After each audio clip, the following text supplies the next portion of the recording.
دلوقتي إحنا عملنا 2 smart contract الأولاني اللي هو الgame وده كان عبارة عن لعبة تخمين، والتاني اللي هو الattacker اللي هيقدر يعمل attack على الsmart contract الأولاني ويسحب كل الethereum اللي موجود فيه. أول حاجة الattacker أو الsmart contract اللي هو الattacker دوّة فيه function مهمة ناقصة هنا. الfunction ديّة مش هاقول لك عليها إلا ممكن المحاضرة الجاية واللي بعدها هتكون عبارة عن task يعني. دلوقتي المهمة التالتة عندنا إن إحنا نعمل script عشان نعمل deploy للsmart contract اللي هو الgame. لو المحاضرة اللي فاتت لا اللي قبلها إحنا عملنا compile عن طريق الأمر اللي هو forge compile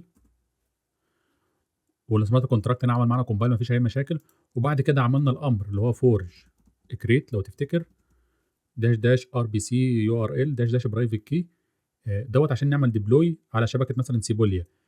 بس الأمر دوّة لمّا آجي أعمل deploy مثلًا للأمر ده للsmart contract اللي هو الgame وآجي أعمل deploy للsmart contract اللي هو attacker بيحصل معايا مشكلة هنا في الbroadcast اللي هو بيقول لك إيه مثلًا أنا باعمل لك الdeploy هنا ما فيش مشاكل إن مثلًا الdeploy دوّة أو الtransaction بتاعتك تمت بطريقة صحيحة، بس آجي أعمل broadcast إن أنا أنشر الtransaction ديّة على شبكة الblockchain بيحصل مشكلة، بالذات لمّا أعمل كذا smart contract.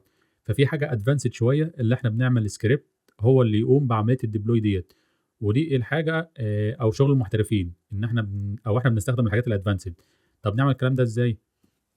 هنروح على script هنا، هنعمل file جديد، هنسميه نفس اسم الsmart contract game.s دي اختصار script.sol.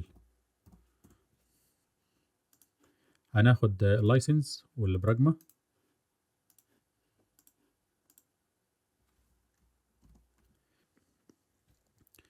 أول حاجة لمّا نيجي نكتب script إحنا بنعمل import لمكتبة اسمها script تبع Foundry. لو دخلت مثلًا في الlibrary هنا الforge SDD في الscript هنا في كذا مكتبة ديّة اللي بتساعدنا إن إحنا نكتب script. بنعمل الكلام ده إزاي؟ import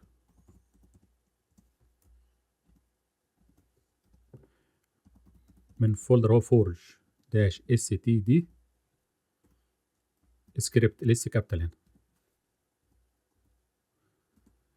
تاني حاجة هنعمل لها import الsmart contract اللي إحنا هنكتب ليه الscript عشان نعمل له deploy واللي هو هنا الgame ودوّة موجود فين؟ في الsrc الfolder اللي هو src نكتب import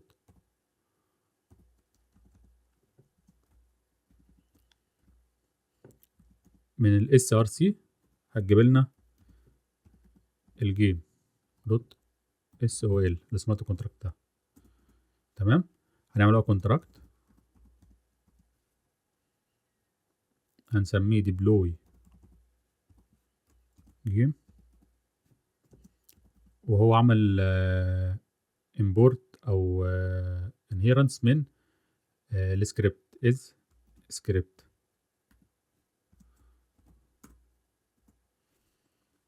تمام كده؟ الS في script capital يبقى إحنا عملنا import للforge SDD script دوّة زي ما قُلنا كده مكتبة في الfoundry بتساعدنا إن إحنا نكتب script، وعملنا import للsmart contract game هنا مكتوبة غلط، وعملنا import للsmart contract اللي هو game اللي موجود في الsrc contract deploy game is هنا في فاصلة منقوطة.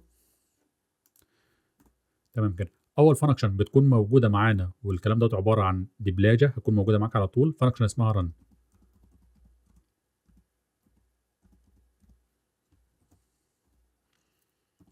external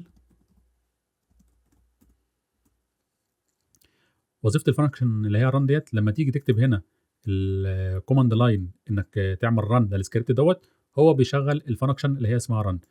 وأول حاجة عندنا في الfunction اللي اسمها run ديّة حاجة اسمها vm dot start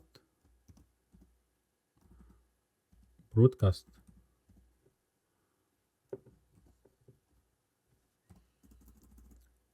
وهنا vm dot stop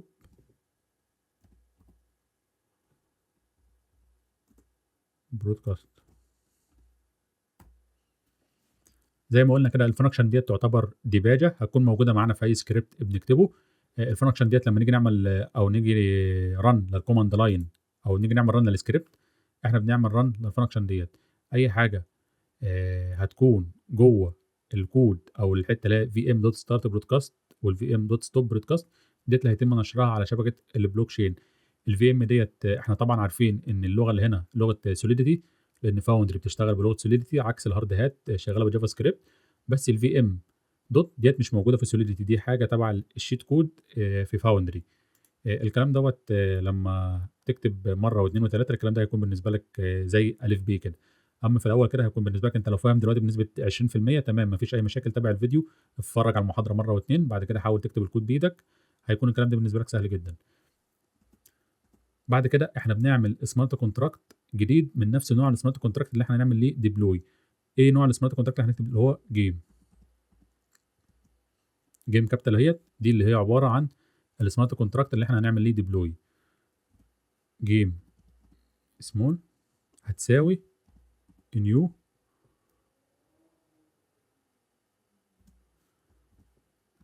جيم.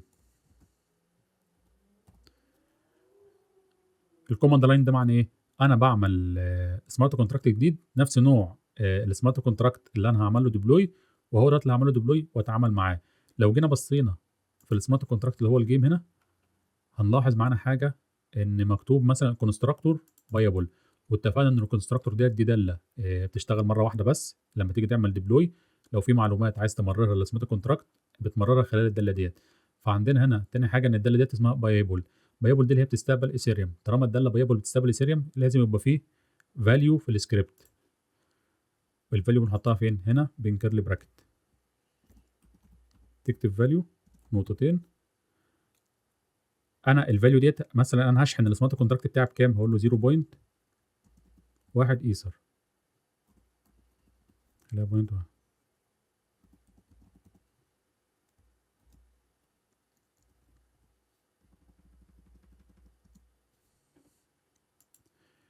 الفاليو ديت طالما الكونستراكتور بايبل لازم الفاليو دي تكون موجوده حتى لو هيكون هنا في اصفار.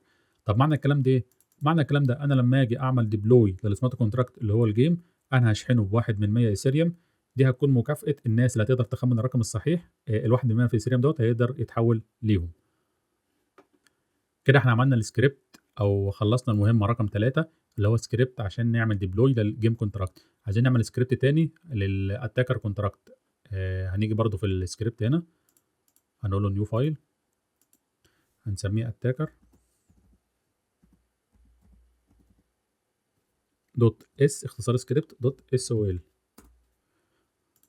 ناخد من هنا بقى البراجما والسوليديتي اللايسنس والبراجما والامبورت للفورج اس تي دي، هي مكتبه السكريبت الخاصه بفاوندر.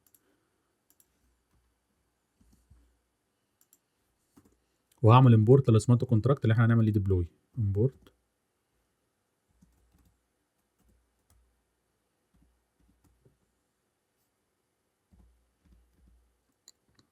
في الاس ار سي الاتاكر.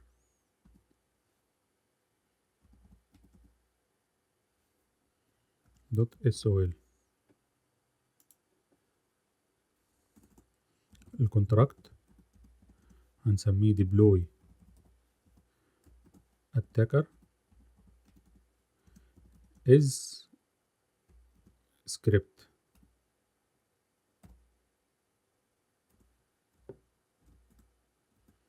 والفانكشن ران برضو اكسترنال. والفي ام دوت ستارت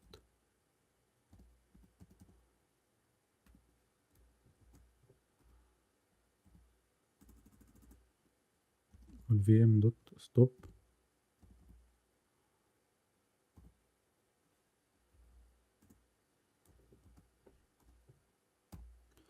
اظن الكلام دوت مفهوم بالنسبه لك دلوقتي بنسبه 50%. احنا عدنا كل الكلام اللي في السكريبت الاولاني.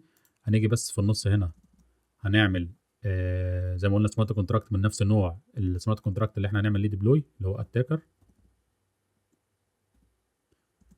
بعدين اتاكر سمول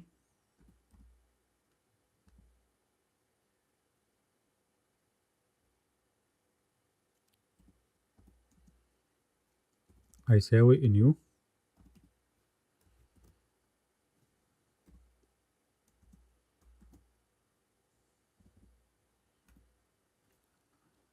attacker. زي ما قلنا هنا دوت يعتبر variable من نوع address او من نوع contract اسف. الكونتراكت هنا اللي هو attacker، وبياخد new contract جديد بنفس كل حاجه في الاتاكر اللي هو اللي هنا. لو جينا بصينا هنا على السمارت كونتراكت اللي هو الاتاكر، هتلاقي في حاجه اللي هي كونستراكتور. الكونستراكتور هنا واخد الادرس بتاع السمارت كونتراكت اللي احنا عاوزين نهجم عليه او نعمل عليه اتاك، وفي نفس الوقت في بايبل. فاحنا هنا في السكريبت بتاعنا قلنا طالما في بايبل هيبقى في ايه فاليو. نقول فاليو، وهنقول فاليو بتساوي 0 عادي. تمام.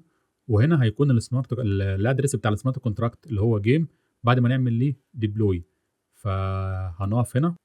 في المحاضره الجايه هنكمل، هنشوف الكوماند لاين اللي تعمل ديبلوي للسمارت كونتراكت اللي هو الجيم والاتاكر، وازاي نقدر نستدعي الفانكشن في الاتاكر اللي هي الفانكشن اللي هي الاتاك اللي تقدر تسحب الايثيريوم من السمارت كونتراكت اللي هو الجيم.